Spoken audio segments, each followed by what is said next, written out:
Então, nós vamos falar agora sobre temperatura de ebulição. Deixa eu colocar aqui só para ficar bonitinho, né? 3,2, temperatura. Aí você escreve aí, temperatura de ebulição. Vou escrever, deixar de preguiça. Pronto. Bacana. Então, olha, eu vou pegar um copo, vou usar essa caneta aqui mesmo. Tem um copo aqui, pode ser de vidro para a gente poder enxergar. Vou enchê-lo de água, mas um vidro que pode ir no fogo, tá? Tem os vidros temperados que aguentam. Eu vou colocar esse aqui sob aquecimento. Então, vou aquecer isso aqui. Por quê? Porque eu quero forçar a passagem do estado líquido para o estado gasoso. Só que eu vou fazer esse experimento no lugar padronizado, que é ao nível do mar. Tá? Então, no nível do mar é onde a gente faz estudos que envolvem pressão. Por que pressão, professor? Porque eu acabei de falar sobre pressão de vapor. Ela tá intimamente ligada à temperatura. Nós mostramos pelo gráfico. Aumentou a temperatura, aumenta a pressão de vapor. E temperatura de ebulição é somente uma temperatura específica. Temperatura na que começa a acontecer uma transição de estado. Então, olha só.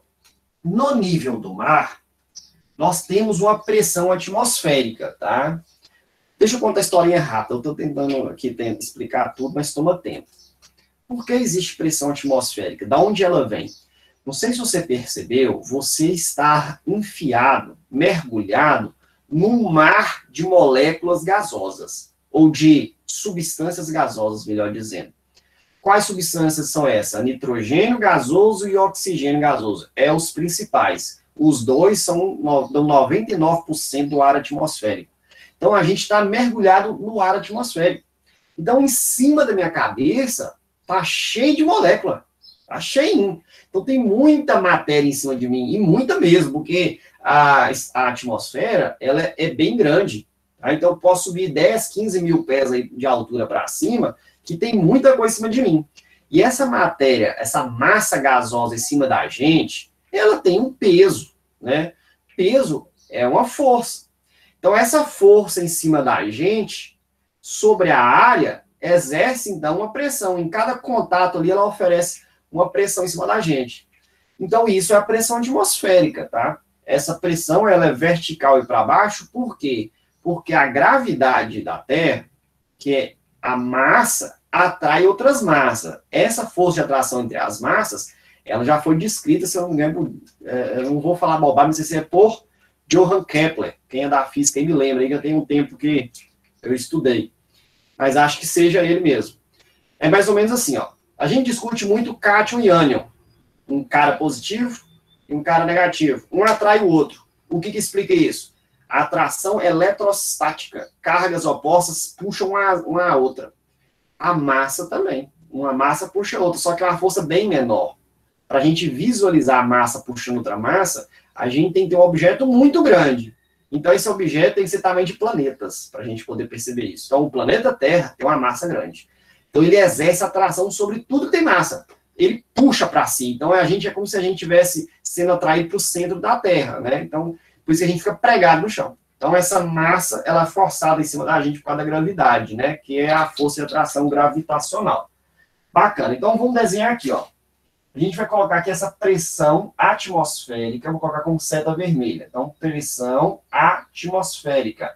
Qual que é o valor da pressão atmosférica ao nível do mar? 1 atm, Giovana, ou 760 mmHg. Então, a pressão atmosférica mais usada em Hg, aqui, então a gente vai colocar 760 mmHg. Isso aqui é 1 atm, tá? Uma atmosfera, que também é uma unidade de pressão. Então, 1 atm é igualzinho a 760. Essa é a pressão local ao nível do mar. Seja em Copacabana, seja lá na Califórnia, no Caribe, nas Maldivas, tá ao nível do mar, essa é a pressão. Tá? O problema é quem não mora no mar, mora no interior do continente. Aí você vai subir montanha, descer montanha, não sei o quê, e você tem muito mais chance de morar em lugar mais alto do que mais baixo, porque são poucos lugares mais baixos que o nível do mar. São pouquíssimos lugares, mas tem, tá? Tem alguns lugares que são... Isso aí não representa nem 1%, tá? Parece que tá atrasado. Deu uma atrasada, melhorou. Mas, enfim, o que acontece? eu vou fazer essa água entrar em ebulição. Eu vou aquecendo. E lembre-se, à medida que eu vou aumentando a temperatura, a pressão de vapor da água vai aumentando. Então, essa água começou a 20, ela vai ter 17 milímetros de mercúrio. E o de 20 vai para 30 graus Celsius, para 40 graus Celsius. Eu vou aumentando a temperatura da água. Até essa pressão sua, que é 17 milímetros de mercúrio a 20 graus Celsius, até essa sua pressão de vapor se igualar à pressão opositora, que é a pressão local.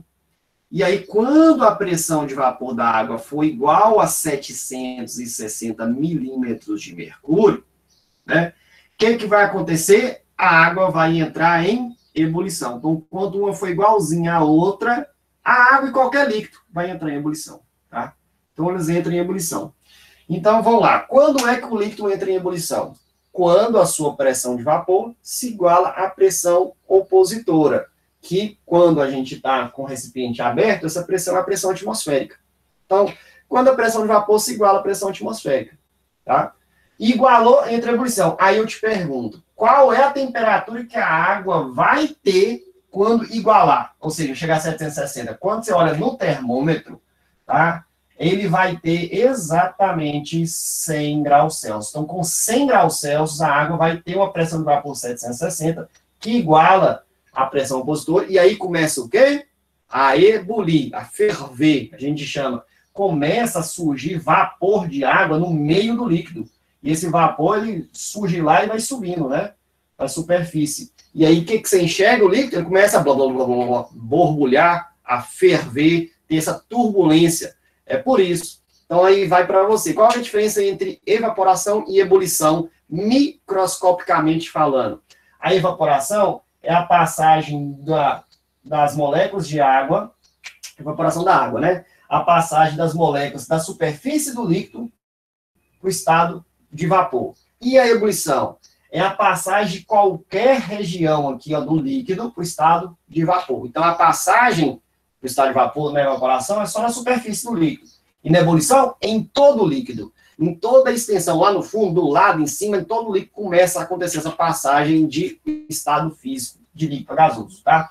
Então, aquelas bolhas que a gente acha que é bolha de ar, na verdade, é o vapor de água. A água passou para o estado de vapor no meio do líquido, e esse vapor, por ser menos denso, ele sobe, provocando essa turbulência, tá? Então, essa bolha que vai acontecer em toda a extensão vai acontecer quando as pressões forem igualadas. Então, guarde isso. Quando é que um líquido, qualquer líquido, entra em ebulição? Quando a pressão de vapor dele for igual à pressão atmosférica ou pressão opositora, tá? Então, aqui ele se igualar, entra em ebulição. Ah, então quer dizer que a água, quando tiver a pressão de 750, ela não vai estar blu, blu, blu, blu, blu? Não. Ela precisa de mais um tiquinho, e na hora que ela igualar, aí começa a estourar a bolha para toda a região do líquido. E nessa hora é a hora que está em ebulição, tá certo? Pronto. Agora vamos colocar essa situação aí rapidinho da montanha. Vamos fazer assim, ó. Vou desenhar aqui o mar, e aqui nós vamos fazer a praia. Então tem aqui a praia, né? A praia. E aí tem o morro. Aí nós vamos fazer o seguinte. Vamos imaginar aqui, ó, que eu tenho, vou usar o mesmo pincel, que eu tenho aqui um copo de água no nível do mar e um copo de água em cima da montanha. Para a gente exagerar, só para vocês ficarem marcados, vamos pôr aqui, né, estou lá no Rio de Janeiro, então vamos colocar aqui, ó, Rio de Janeiro, e tem outra pessoa lá no Monte Everest. O Monte Everest, ele está a uma altura ao nível do mar de mais de 4 mil, não, acho que mais de 6 mil metros. 6.400 alguma coisa. Vou botar 6.400 metros acima do nível do mar. É alto com morra. Então, tem essas duas situações. Pronto. E eu quero agora discutir a temperatura de ebulição da água nesse local e nesse outro local. Aí eu te pergunto, quando é que vai entrar em ebulição no Rio de Janeiro e quando é que vai entrar no Monte Everest? Não muda esse raciocínio. Vai ser quando a pressão de vapor se igualar à pressão atmosférica. E lá, também, a pressão de vapor quando ela se igualar à pressão atmosférica. Então, o que, que eu tenho que saber? Qual é a pressão local? Porque a pressão local, ela muda de acordo com a altitude. Aqui no Rio de Janeiro, eu sei de cor e salteado, porque nível do mar, a altitude é 0, a pressão aqui, ó, é 760 milímetros de mercúrio. Eu vou botar um MM de HG, que senão fica bem poluído. E aí, Daniel, eu vou te perguntar agora, se eu subir e ir para um lugar de maior altitude, você acha que a pressão local vai diminuir ou vai aumentar? NN o quê? Alguém respondeu antes. Não, são quantos aí? 7 mil? Ixi, então eu errei. Então vou botar 8 mil aí. Vou botar 8 mil aí. Eu não peguei o valor, não, porque sumiu o chat meu aqui do celular, ele aparece e desaparece. Vamos botar aqui 8.400, né? Tá bom. Bem alto, alto, alto, força. Vamos lá. E aí, acho que Giovana respondeu. O que foi, Giovana, que você falou? Deixa eu dar. É o que eu tenho que clicar aqui. É bom que eu olho lá. 8.849. A temperatura de ebulição também. Peraí. A pressão aumenta. Você acha que aumenta? Vamos imaginar. Olha só. Você já deve ter visto em notícias, jornal, Fantástico, sei lá qual jornal que você assistiu, de alpinistas que escalam o Monte Everest, eles vão subindo e vão ficando com dificuldade de respirar. Não sei se você já deve ter percebido isso. Tem uns que levam até balão não, na verdade, cilindro de oxigênio, para poder respirar, porque lá em cima tem pouco ar atmosférico. Vocês já viram isso? O ar fica rarefeito. É só você imaginar o seguinte: se você pegar uma nave espacial, for subindo, você acha que vai estar aumentando o ar ou diminuindo? Vai diminuir até você chegar num local que não tem ar nenhum, que é o vácuo, lá no espaço. Então, o que acontece? Eu estou no nível do mar. Existe mais massa de ar em cima da minha cabeça do que um cara que está lá no Monte Everest. Então, imagina o cara que está aqui. Tem isso aqui tudo de ar em cima dele. O cara que está aqui, tem só isso aqui. Tem menos. Se tem menos ar em cima dele, tem menos pressão exercendo sobre ele. Tá? A gente discute isso muito no futebol, viu, Giovana? Porque quando a gente vai para o Equador, os times de futebol brasileiro vai disputar a Libertadores, eles vão para Quito, Bogotá, eles vão disputar em 4.000, 5.000 metros acima do nível do mar. Como tem menos ar, é mais rarefeito, quando você chuta a bola, imagina a bola, né? Você chutou, a bola ela vem viajando, cortando o ar, ela vai viajando, vai empurrando. Onde tem menos resistência para essa bola aí? Onde tem muito ar ou pouco ar? Então imagina você cortando o vento. Se não tem vento, não tem ar praticamente, é pouco, não tem pouca resistência, a bola vai mais longe. Então, geralmente, um jogador de futebol brasileiro, quando ele vai para esses lugares, ele é acostumado a chutar com uma determinada força. Na hora que ele chuta essa bola com essa determinada força, vai mais longe do que normalmente vai. Porque lá, por ter menos ar, a bola tem menos resistência do ar. Então, ela corta menos o ar, porque tem menos. E ela consegue, então, ir mais longe. Então, o que acontece muito, os times brasileiros passam vergonha, eles chegam lá e começam, as bolas só vão para cima, só chute para fora. E aí fala, por isso que é bom ir 1 semana, 2 semanas, para ele acostumar, para ele medir essa força agora, dosar, porque é diferente, tá? Mas, enfim, deixa eu ver o que vocês estão conversando. Tá travando para mim? Ah, tá. Para mim, aqui no meu celular, tá dando umas travadinhas, tá? Lá no meu computador, tá suave. Não sei por que não. Eu pesquisei aí e parece que a pressão atmosférica no ponto mais alto do Monte Everest é de 253, eu não sei pronunciar essas letras. Exatamente. Então, olha só, vamos pegar aqui os dados que o Daniel passou. Ó. Esse valor pode variar dependendo da fonte, tá? Mas, enfim, a pressão atmosférica lá, eu vou colocar aqui, eu já memorizei do livro lá dos Verdes Salvador, que é 244 milímetros de mercúrio, né? mmHg. Não vou escrever isso, não. 244. Tanto faz que o valor é só para a gente entender. É milímetros de mercúrio? Isso, milímetros de mercúrio. mmHg. Deixa eu escrever. mmHg.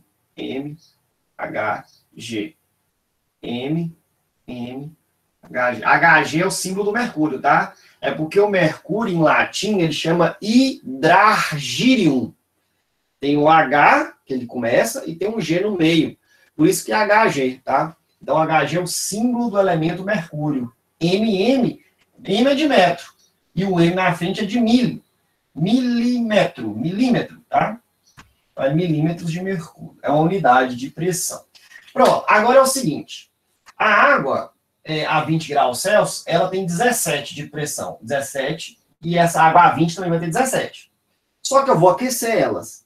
Na hora que eu aquecer, para essa aqui entrar em ebulição, eu vou ter que fazer essa água ter 760 milímetros de mercúrio de pressão de vapor. Na hora que ela igualar, ela começa a ferver. Lá no Monte Everest, eu vou aquecer somente até o momento dela produzir 244. Ou seja, quando ela igualar a pressão local, ela... Qual é a temperatura que a água chega em 760 de pressão de vapor? 100. Nós já discutimos isso. 100 graus Celsius.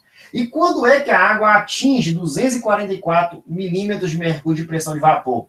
A mais ou menos 76 graus Celsius. Então, quando ela tiver 76 graus Celsius, ela vai ter 244. Como a localidade tem 244, então vai ter essa igualdade estabelecida, a água entra em ebulição. Em outras palavras, a água no Monte Everest ferve a 76. No nível do mar, a 100 graus Celsius. Ou seja, lá ferve a temperatura mais baixa. Aí eu te pergunto, o vestibular gosta muito disso. Se eu tiver que cozinhar, aonde cozinha mais rápido? Lá no Monte Everest ou no Rio de Janeiro? No Monte Everest. Rio de Janeiro. No Monte Everest. Hã? Não, cozinhar o que? Alimento? Alimento. Alimento Rio de Janeiro. Não é Monte Everest, não? Não, é porque a água tem que mais pressão, tem que colocar mais fogo para a água negociar. Isso mesmo, mais água para negociar, isso mesmo. Negociar, isso mesmo. Não, mas tá certo. Aqui cozinha mais rápido. Aqui no Rio de Janeiro. Aqui é mais rápido. É a resposta, tá certo. Vamos tentar entender isso? Vamos pegar o miojo. O miojo vem escrito assim, ó, modo de preparar. Coloque a água para ferver. Na hora que ela ferver, joga o miojo lá dentro e aguarde 3 minutos. Vamos botar esse tempo para ferver. Esse aqui também. Os dois estão fervendo. Eu vou e jogo o miojo aqui. Jogo o miojo lá. O miojo aqui vai estar mergulhado na água a 100 graus Celsius. O miojo lá está mergulhado na água a 76. Então quer dizer que onde é maior a temperatura, maior a velocidade do cozimento? Você já percebeu que se você ir lá no forno e colocar esse negócio de temperatura muito alta, chega a queimar o bolo, ou aumentar a chama demais? Então, quanto maior a temperatura, maior a velocidade de cozimento. Isso nem sempre é bom, né? Porque às vezes o interessante para o alimento ficar gostoso é cozinhar devagarzinho, né? Mas enfim, isso é outra história. Mas sim, aqui cozinha mais rápido, por causa que a água consegue ficar líquida até 100. Na verdade, é até um desfavorecimento lá. A água lá só consegue ficar líquida a 76. Se você quiser a água a 100 graus Celsius, você vai ter que descer. A água não consegue ficar líquida lá sem mais. Então, por exemplo, quando chegar em 77, essa água já está no estado de vapor, e o vapor já foi embora. Então, o vapor não fica para cozinhar o miojo. Então, o miojo fica mergulhado sempre no líquido a 76, tá? Enquanto aqui a gente tem o benefício de deixar a comida numa água a 100, onde a temperatura é maior. Agora, uma outra pergunta, para vocês não confundirem. Se eu ligar exatamente o fogo nos dois no mesmo instante, e eu perguntar onde entra a ebulição mais rápido, aí é lá. Se eu tenho 2 copos de água a 20 graus Celsius, liguei o fogo, e eles vão subindo, vão subindo, vão subindo, esse aqui, quando atingir 76, entra a ebulição. Esse vai chegar em 76 e não tem ebulição. Vai atingir 80, não vai ebulir. Atingir 90, não vai ebulir. Só vai ebulir quando chegar a 100. Isso é uma coisa, que entra em ebulição mais rápido. Mas tempo de cozimento tem a ver com temperatura. É diferente, tá? Onde a temperatura é maior? Aqui. Então, cozinha mais rápido. Eu te pergunto, tem jeito de eu colocar o alimento dentro de uma água com a temperatura maior que 100? Tem. Panela de pressão. Se você pegar a panela de pressão... Cadê meu pincel aqui? Rapidinho, eu tenho que explicar mais um lado aqui, o tempo tá acabando, tá vendo? se eu explicar mais lento que isso, a gente não fecha o raciocínio. Imagina se que fosse uma panela de pressão, tá? Aí o que acontece? Eu venho aqui e coloco a água. E eu fecho a tampa. Eu não tirei o vácuo aqui de dentro. E aí eu ponho esse trem no fogo. Tá? Então aqui, gente, tem ar atmosférico preso. E eu vou aquecendo. O que acontece? Aqui dentro a pressão vai aumentando. A pressão aqui, opositora, não é mais a pressão atmosférica. O sistema está fechado. A pressão aqui, gente, ela consegue chegar em algumas panelas, vou dar uma exagerada aqui, até uns 1.500 milímetros de mercúrio, pelo que eu já li, essas panelas melhores, tá? Tipo panela da Rocher, Tramontina, aquelas que você caixa a tampa e gira ela assim, ela trava. E aí o que acontece? A água dentro da panela de pressão, para ela vai ficar absorvendo calor, ou seja, o líquido, a água líquida vai ficar absorvendo calor enquanto ela é líquida. Porque quando ela vira vapor, que ela vaza, ela vai embora, tá? Então, é mais ou menos, tem que entender o seguinte, você vai jogando calor na água, a água vai suportando, ela vai suportando, você vai jogando calor nela, ela vai suportando, chega no momento que ela perde a paciência, o que ela faz? Ela vira vapor e vaza, fala assim, eu vou sair daqui, esse povo tá me queimando.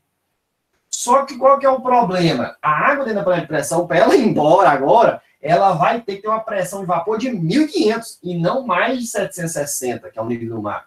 Então, aqui, você vai aquecer a água até a sua pressão de vapor chegar em 1.500 milímetros. Na hora que ela igualar, aí essa água vira vapor. Aí esse vapor vai acumulando, ele vai acumulando um pouquinho, vai acumulando, e depois ele vai escapulindo aqui para aliviar, que senão vira uma bomba, né? Vai só aumentando essa pressão. Então, a panela de pressão, ela consegue criar um ambiente de pressão maior, por isso que é chamada de panela de pressão. Para quê? Porque a água, ela vai ebulir. Quando essa pressão de vapor igualar a pressão dentro da panela, ela vai conseguir chegar até uns 120 graus Celsius. Tá? Então, aqui eu consigo um jeito de fazer a água permanecer líquida para estar molhando o meu alimento e cozinhando o meu alimento. Eu consigo ela ficar líquida até 120. É normal isso? Não.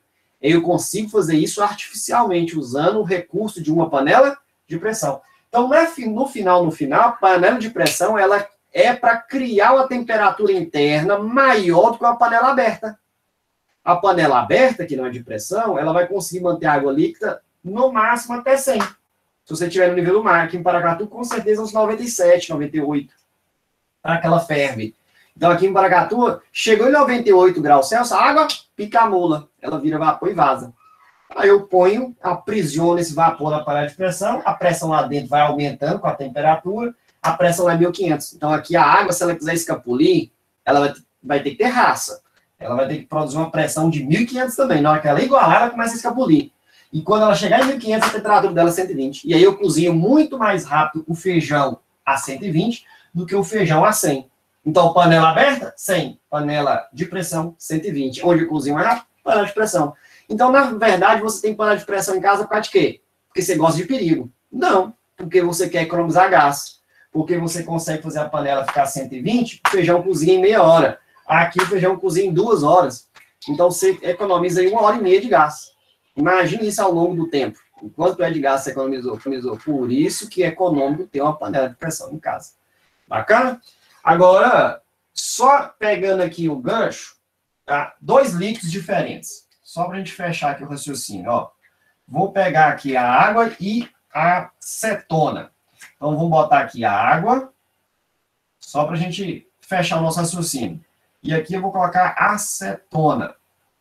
Bacana. Eu vou querer aquecer os dois, tá? Por quê? Porque eu quero que descobrir a temperatura de ebulição aqui, só para a gente brincar. Ó, eu tenho aqui de novo a acetona, aqui de novo a água. Eu vou aquecer os dois, tá? Então, tá aqui. Aqui eles estão a 20 graus Celsius, a 20 graus Celsius. A pressão desse aqui é a pressão opositora, vou colocar aqui, ó, pressão opositora. É no nível do mar, a gente sempre vai usar nível do mar como referência, tá? 760. A pressão aqui também é 760, em cima da acetona. Bacana. Só que o que está em voga é o seguinte, a 20 graus Celsius, a pressão de vapor da água é 17 milímetros de mercúrio. Enquanto a pressão de vapor aqui da acetona, ela é 200, né? Ai, tá comendo aqui, 200, tá? Serve esse valor aqui, 200. E aí tá o seguinte, a 20 graus Celsius, Imagina que isso aqui fosse uma disputa da água e acetona. Quem vai ebulir primeiro? Tá? O problema é que as duas estão no mesmo ambiente. Rio de Janeiro. A pressão local é 760. O problema é que a acetona larga de 200. Ela já tem a pressão de vapor em 200 nessa temperatura. Enquanto a água só tem 17. Então, ou seja, na mesma temperatura, a acetona já está mais perto do valor que tem que chegar para ebulir do que a água. Então, você começa a aquecer a acetona. Quando a acetona chega a 56 graus Celsius, o que vai acontecer? A pressão local, que é de 760, a pressão de vapor vai ter igualado ela a 760. Ou seja, na hora que chegar em 56 graus Celsius, a pressão igualou. Igualou e ebuliu. Pronto. Entrou em ebulição. Já a água, não. Quando chegar em 56 graus Celsius, a água vai ter uma pressão de vapor lá para os 300. Ainda não chegou lá nos 700. Então, eu vou ter que continuar colocando calor, aumentando a sua temperatura. Somente quando ela atingir essa igualdade, na hora que o 760 for, né, feito, 760 postou 760 pressão de vapor, é que ela vai ebulir. E isso vai acontecer quando eu tiver 100 graus Celsius. Tá? Então, aqui a gente pode até fazer assim, ó. Um líquido mais volátil, que é a acetona, a gente discutiu lá no quadro anterior, ele entra em ebulição em temperaturas mais baixas. O líquido menos volátil entra em ebulição em temperaturas mais altas. É aquele negócio. Pela pressão de vapor, eu consigo saber que é o mais volátil, mas pela temperatura também, temperatura de ebulição. Porque, olha só, temperatura de ebulição é a temperatura necessária para fazer o líquido entrar em ebulição. Quer fazer a galera que está no estado líquido se separar e ir para o estado de vapor, correto? Certo. Um líquido que ebulha a 56 e um líquido que ebulha a 100. Qual que está ebulindo mais fácil? Esse. Esse aqui eu só... Bastou, eu cheguei em 56, eu consegui separar a galera. Aqui eu tive que subir a temperatura até 100. A partir de 100 eu comecei a separar. Então aqui foi mais difícil, menos volátil. Aqui também foi fácil, mais volátil.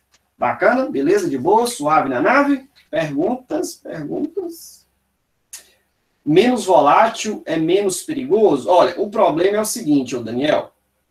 Geralmente um líquido volátil, ele está atrelado à inflamabilidade. Então o líquido, geralmente, quando ele é volátil, não é uma regra que tem exceção, obviamente. Quando esse líquido é volátil, ele pega fogo mais fácil. Geralmente líquidos voláteis são inflamáveis. Então, por isso, quando fala que o líquido é muito volátil, ele tem mais chance de pegar fogo. Por quê? Porque ele forma esse vapor, e esse vapor pode pegar fogo mais fácil do que o próprio líquido, tá? Então, ele pode explodir mais fácil do que, no caso aqui, nós temos o álcool e você tem a acetona. A acetona é mais inflamável do que o álcool, tá? Essa volatilidade ajuda na inflamabilidade, que é outra propriedade, capacidade de entrar em combustão facilmente, tá? O álcool pega fogo com certa facilidade, a acetona também, a gasolina também, tem vários outros que pegam fogo, mas não são todos, tá? Por isso que eu falo, geralmente fala assim, ó, líquido volátil, a gente associa a inflamabilidade. Não necessariamente isso é uma verdade, tá? Mas sim, a maioria desses líquidos voláteis do nosso dia a dia, eles são inflamáveis, tem que tomar cuidado com eles, tá? Porque geralmente eles podem, né, evaporar e ir acumulando dentro de um recipiente e se tiver uma fagulha, né, puf, vai explodir, tá?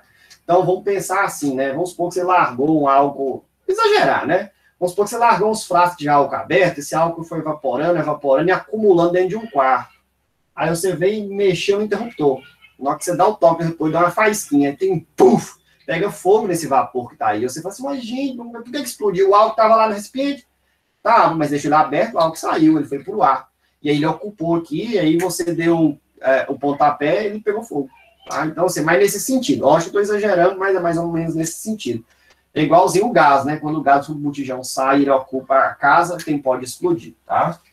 É mais nesse sentido. Bacana? Só finalizar aqui, 4 minutinhos, só para ser um gráfico, o mesmo gráfico, na verdade, né? Pressão de vapor versus temperatura. A gente tem lá a curva, vamos pôr só uma curva só, a água, uma curva da água. Aí é o seguinte, com essa curva eu consigo responder a temperatura de ebulição da água em qualquer local. Por exemplo, se eu tiver aqui ó, no Monte Everest, que a pressão é 200, tem que ser 244, a pressão de vapor para ebulir, eu venho aqui no gráfico, ó, ando aqui, ó, encostou. eu vou e leio. Essa aqui é a temperatura de ebulição. Se eu tiver aqui, ó, no nível do mar, que é 760, aí eu venho aqui andando, ó. Andando, encostei na curva. Então eu venho cá e faço a leitura, ó. Essa é a temperatura de ebulição no nível do mar. Vou até escrever aqui, ó. Essa aqui é no mar, essa aqui é no Monte Everest. Eu não sei se a câmera tá cortando, tá? Tá quase cortando. Tá, aqui meu gráfico ele ficou um pouco pequeno, mas aqui vocês vão entender. Já deu para entender. Eu vou puxar aqui mais para cá. Aqui é a temperatura lá, né, em graus Celsius. E agora, por exemplo, se eu tiver na panela de pressão, onde a pressão de vapor tem que atingir 1.500. Aí você vem, ó, vai lá no 1.500 e vai andando, encostou na curva. Aí você vem cá e olha, ó. Chega aqui e você olha. Aí aqui já é a panela, né, de pressão. Então, se eu estiver numa cidade, professor, que não é a nível do mar, por exemplo, cidade que é mais alta, cristalina, 1.200 metros. Vamos supor que a pressão lá fosse 650, né? Então, vai estar aqui embaixo. Eu venho aqui, ó. 650 é a pressão de vapor que a água tem que atingir para entrar em ebulição, porque lá a pressão local é menor. Então, aqui está a temperatura de ebulição dela, que é menor que o nível do mar. Então, as cidades mais altas, a água vai ebulir em 96, 95, tudo vai depender da altitude. Porque mexer na altitude mexe na pressão local. Mexer na pressão local, a pressão de vapor do líquido vai igualar valores menores. Então, você vai precisar esquentar cada vez menos para entrar em ebulição. Bacana? Então, tá aí toda a exposição das propriedades coligativas, parte 1. Na parte 2, a gente introduz o soluto. Aí vou falar da neve, do etilenglicol, vou falar do patins no gelo, e explica essas situações. Bacana?